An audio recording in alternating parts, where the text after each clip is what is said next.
I'm going to tell you something that's probably going to make you a little bit uncomfortable. You probably don't care about your company values or your company rules of the game, as I call them. You probably don't care about your company values as much as you think you do. I know, you've got them written down, they're on your website, you talk about them in meetings. But here's the real test. When was the last time those values cost you something? Because the values that don't cost you anything, well, they're not really values, they're just poetry. They're just nice words. The real values show up in the difficult moments. When keeping them means losing a client. When standing by them means having a difficult conversation. When living them makes you unpopular.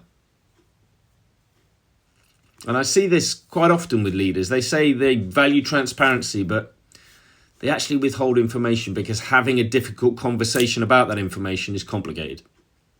They say they value people, but they keep the toxic high performer because their numbers are fine, even though everybody else is hurting. And they say they value innovation, but they punish every failed experiment.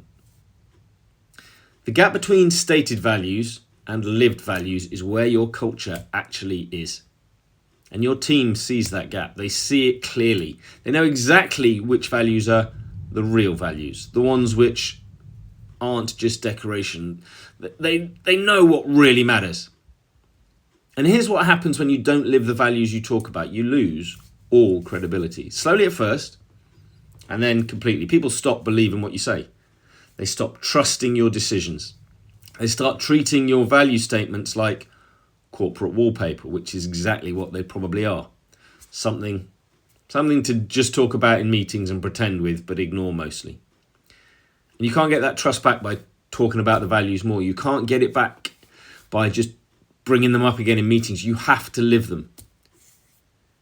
You have to live your cultural values. And it's the only thing that differentiate you from your competition. So they should be evident in every single day. If they're not, then they're probably not your real values, are they?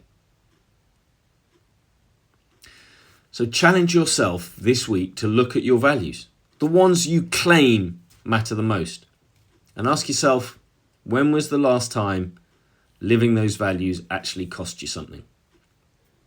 When was the last time they really shone through in a tough situation for all to see? If you can't think of a recent example, then they're not your values. They are not your values. They're just aspirations at best, decoration at worst. Real values cost something, and that's how you know they are your true values and the foundation of your culture. So what are you willing to lose to keep your values? Because if the answer is nothing, then you don't actually have values, do you? You've just got words on a wall.